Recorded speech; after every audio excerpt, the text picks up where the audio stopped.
আমি ছিলাম ওনার কর্মী, আমি ছিলাম ওনার আইনজীবী। একজন দেশপ্রেমিককে আজকে আমরা হারিয়ে ফেলেছি।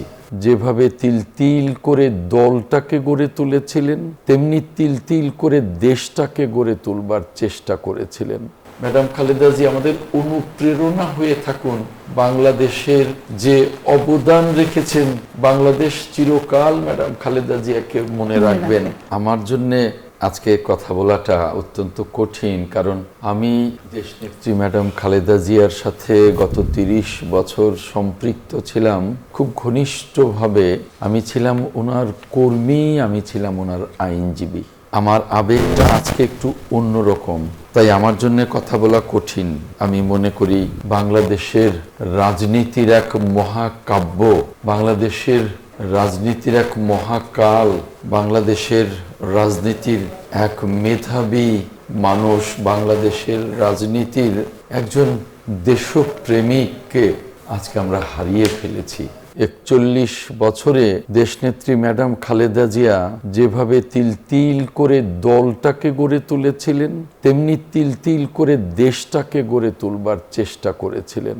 তিনি সারাটা জীবন এমনভাবে গণতন্ত্রের জন্য লড়াই করেছেন যে গণতন্ত্রের জন্যে, দেশের জন্যে, দেশের সমৃদ্ধির জন্যে, দেশের অর্থনীতির জন্যে কোনো দিন তিনি আপোষ করেন নাই, যে কারণেই তাকে সবসময় আপোষহীন নেত্রী বলা হতো।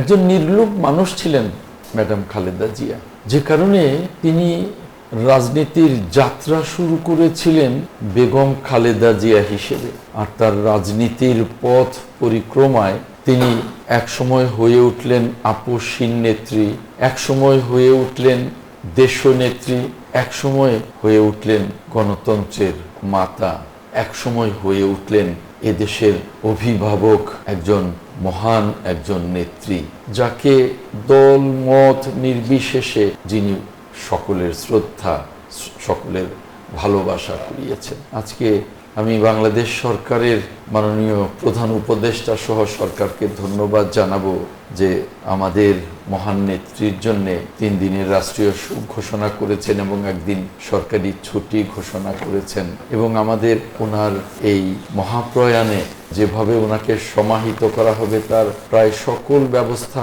দলের সাথে মিশে রাষ্ট্র বা সরকার সার্বিক সহযোগিতা দিচ্ছেন। আমি খুব কৃতজ্ঞতা জ্ঞাপন করছি ডক্টর মোহাম্মদ ইউনূস এবং তার সরকারের প্রতি। আসলে ম্যাডাম খালেদা জিয়া, যিনি যতবার এই দেশের জন্য প্রয়োজন হয়েছে তিনি ত্রাতার ভূমিকায় আবির্ভূত হয়েছেন। যখন ৮২-তে হোসেন মোহাম্মদ এরশাদ যখন একটা নির্বাচিত সরকার, বিচারপতি আব্দুস সাত্তারের সরকারকে হটিয়ে সামরিক আইন জারি করলেন, তারপরই ঘর থেকে বেরিয়ে এলেন ম্যাডাম খালেদা জিয়া গণতন্ত্রকে পুনরুদ্ধারের জন্য। ৯ বছর তিনি আপোষহীন আন্দোলন করেছেন।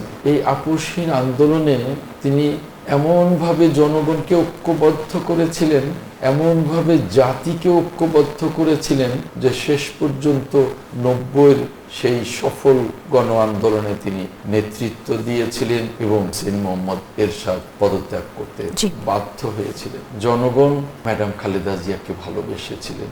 ৯১-এর সাধারণ নির্বাচনে তিনি জয়লাভ করেছিলেন প্রায় একক সংখ্যাগরিষ্ঠতা নিয়ে। এই যে জনগণকে তিনি যেভাবে ভালোবেসেছিলেন এবং জনগণও ম্যাডাম খালেদা জিয়াকে ভালোবেসেছিলেন, এটা এই পৃথিবীতে খুব বিরল। আপনি লক্ষ্য করবেন যে ৯১ থেকে শুরু করে আজ পর্যন্ত যতগুলো নির্বাচন হয়েছে, ম্যাডাম খালেদা জিয়া যতগুলো আসনে প্রতিদ্বন্দ্বিতা করেছেন বিপুল বিপুল ভোটের মধ্য দিয়ে সবগুলো আসনে তিনি বিজয়ী হয়েছেন। এটাও একটা বিরল একটা নজির। ম্যাডাম খালেদা জিয়া আজকে আমাদের মাঝে নেই। ম্যাডাম খালেদা জিয়াকে রাব্বুল আলামিন জান্নাতুল ফেরদাউস দান করুন। ম্যাডাম খালেদা জিয়া আমাদের অনুপ্রেরণা হয়ে থাকুন। ম্যাডাম খালেদা জিয়া বাংলাদেশের যে অবদান রেখেছেন, বাংলাদেশ চিরকাল ম্যাডাম খালেদা জিয়াকে মনে রাখবেন। আমরা ম্যাডাম খালেদা জিয়ার আদর্শ, নির্মোহতার যে চরিত্র, তার যে নেতৃত্বের গুণাবলী, তার যে ব্যক্তিত্বের গুণাবলী আমরা চিরদিন স্মরণ রাখবো এবং অনুকরণীয় এবং আমাদের মাঝে অনুসরণীয় হয়ে থাকবে।